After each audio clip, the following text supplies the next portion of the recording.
Hello, everyone. This is Rose. Today's topic from the Book of Life is opening your legs to a married man, then calling it blessed. I'm not judging, just fruit inspecting. Let's take a look at this short story from the Book of Life. This is it, shouts Patricia, who is known as Pat for short.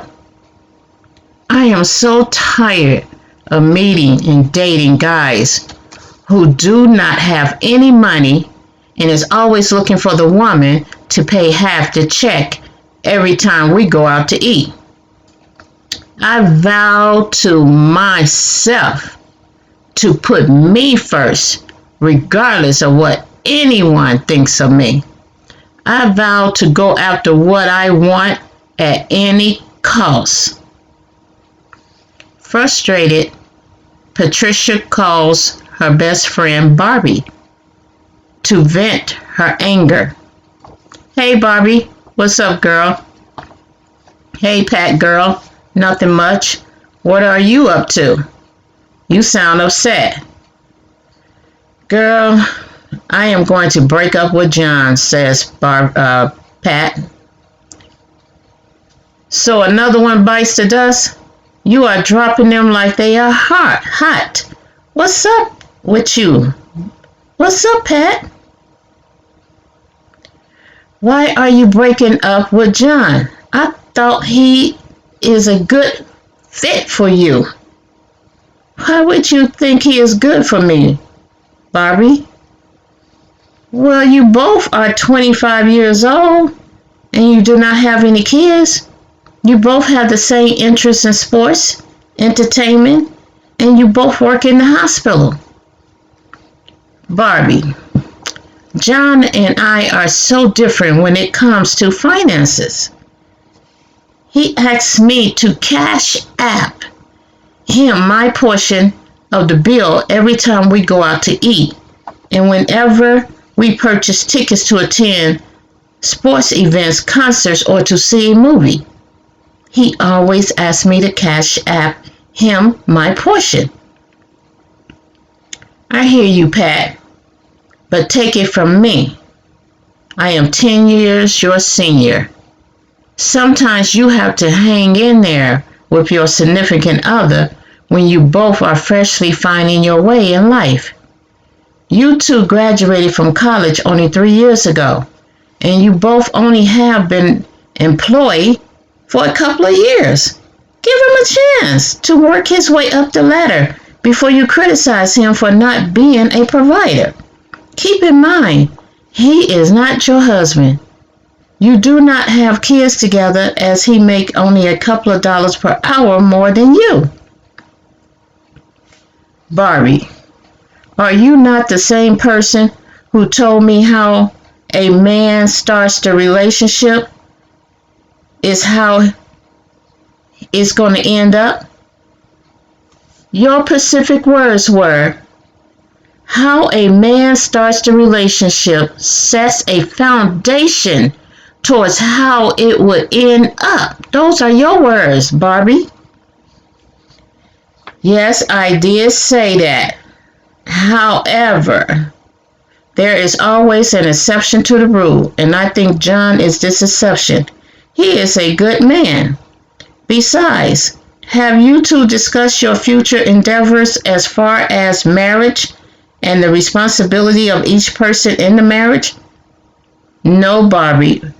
It's too soon for that type of conversation. I don't think John and I will ever have that conversation because I'm not looking to marry him. He doesn't make enough money for me and he is cheap. Pat, are you judging John based on your interpretation of what is a man? I'm not judging, I'm fruit inspecting. His tree is bare and isn't producing much fruit. Okay, Pat, on that note, I am shouting uncle. I give up. Anyway, I would like to invite you and John to my 5th year anniversary party. It will be in 2.5 weeks. The invitations will be mailed tomorrow. Thanks for the heads up, Barbie. I will let John know. I will talk with you later. Enjoy the rest of your day. As both ladies hang up the phone, Pat thinks out loud. We're back to my thoughts on self-vows. Suddenly, Pat's thoughts shift to Barbie's party. She realized it is a great possibility that Barbie's husband would invite some of his friends as well as some of his business partners. Pat began to think out loud again. It would be good to meet someone exactly like Barbie's husband. He is a good-looking man for his age. I think Barbie says he is 40ish. He owns several businesses and he is a good provider. Barbie do not have to do anything but look pretty. His Nigerian accent is a little too heavy for me. However, his giving heart speaks loud and clear. Pat decided she would go solo to the party. She did not need John there intercepting any passes that might come her way. She was ready to find a rich African man. Pat went shopping to find the perfect outfit for the party. Pat thinking out loud once again. This is the norm for Pat. This is how she worked things out in her mind. She has to think out loud. The outfit has to be sexy and revealing, just enough flesh to arouse curiosity. Pat purchased a sexy, tight red dress. She couldn't wait until the party. Pat and John had previously planned to have dinner after the movie on Saturday, but felt this would be the perfect time. She felt this is going to be the perfect time to put things on hold with John while she pursued her ideal man. John makes small talk at dinner by asking Pat her thoughts about the movie they seen. Pat was slow to speak. Normally, she would be the one engaging John into conversation about the movie they watched. John noticed that Pat was distracted in her thoughts. Her body was present, but her mind was obviously somewhere else. John breaks the awkwardness of Pat's silence by saying, "A penny for your thoughts." Pat thought to herself before speaking, "That's the problem. Your ass is cheap as hell, talking about a penny for my thoughts." But instead of speaking her thoughts to John, she said this, "John, I need to discuss a very sensitive, serious issue with you." "Okay, what is it?" "I think we should put our relationship on hold in order for us to focus more on our careers. We both are in our prime at the hospital. You are working in two capacities, part-time as an X-ray technician and part-time as a respiratory therapist. We are both paid at the lowest rate on the scale for our professions because we are newly out of school without any previous experience. Besides, as a LVN nurse, I would like to further my education to become a registered nurse." John hesitated, paused, looked at Pat, then says, "I understand. When do you want this break to begin?" "I think it should start after this weekend. On Monday, I would like to start looking into a registered nurse program." So, John and Pat is over. Pat shows up at Barbie's anniversary party, ready to mingle. She is a lady on a mission. She walks around the party looking for familiar faces. She noticed Barbie and her husband are on the other end of the room. As she walks towards them, she is looking around to see if any African men are present at the party. Barbie greeted Pat with a hug. Pat, you remember my husband, Hakeem? Yes, happy anniversary, Hakeem, stated Pat as she hugs him. Hakeem couldn't speak as he stared at the red dress Pat was wearing. Barbie breaks the silence by pointing out to Pat the area where she can get a drink before dinner. Barbie asks Pat, "Where's John?" "We will talk about it another time," replied Pat. Pat begins to walk in the direction pointed out by Barbie. She noticed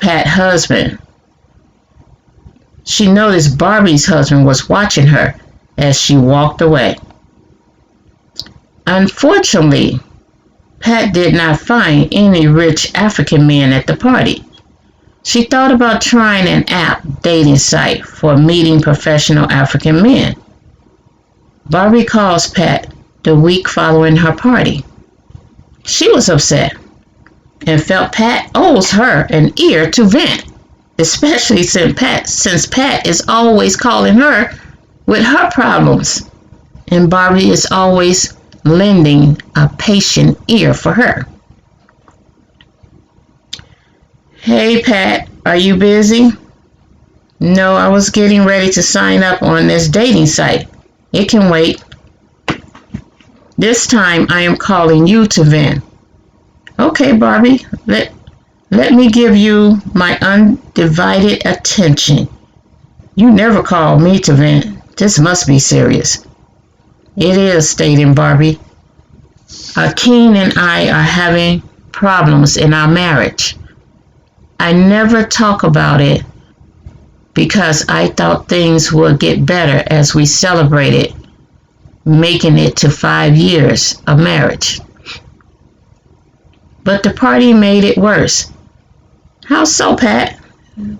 "Barbie, how so?" "Well, our problem began 2 years after we were married. Hakeem asked me to give him a son to carry on his name and legacy. I have tried to get pregnant on my own and with IVF, but my womb doesn't hold the embryo more than a month. Hakeem has stopped being intimate with me. I was going to talk to him about finding a surrogate when he asked me to leave our home. He gave me the keys to one of his rental properties, then told me he would have my things delivered in 2 days." "Wow, Barbie, I'm so sorry to hear this. I pray all work out for you. You know I am not the voice of reason or wisdom. I always come to you.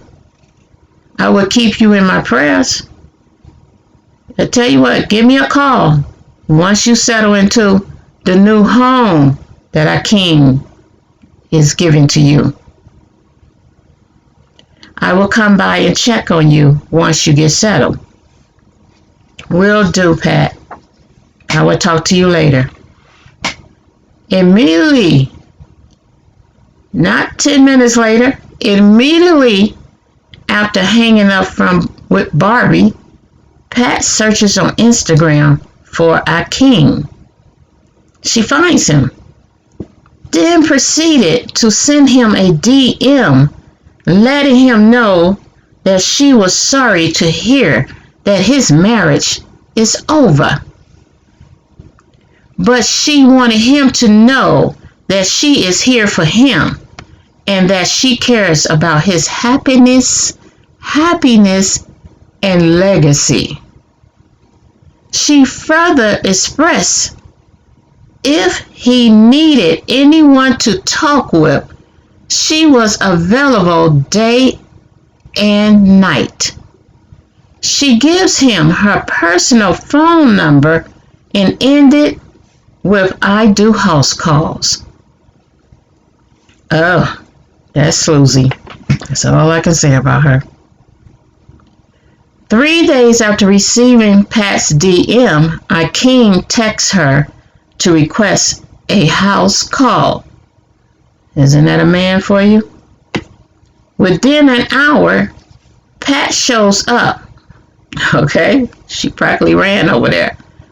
Pat shows up at Hakeem's home wearing a sexy tight body jumpsuit with 6-inch heels.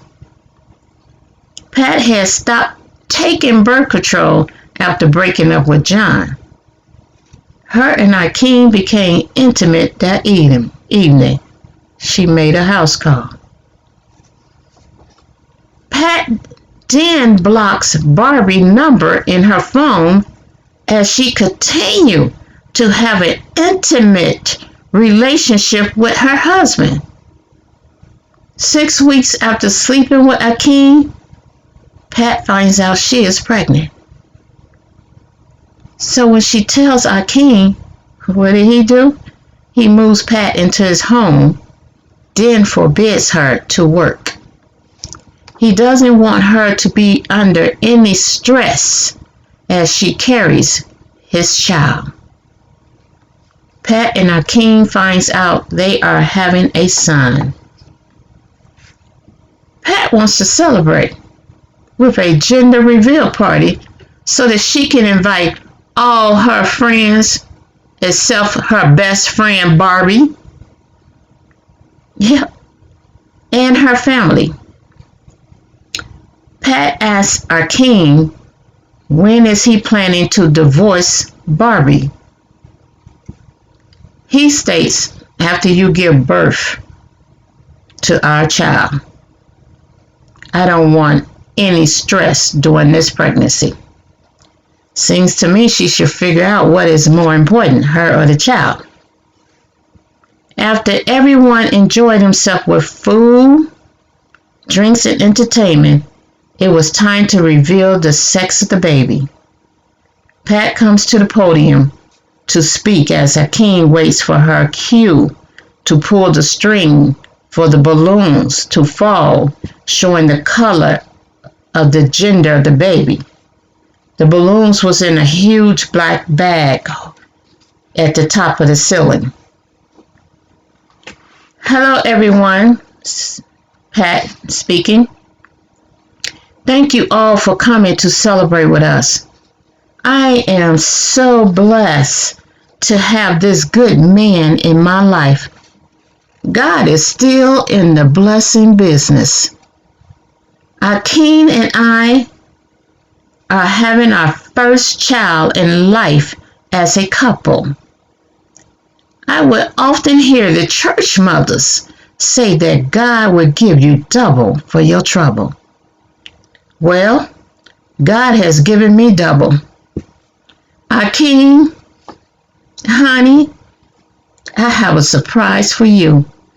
I've been holding on to this surprise until this very moment. Hakeem, you and I are pregnant with twins. Hakeem couldn't believe what he was hearing.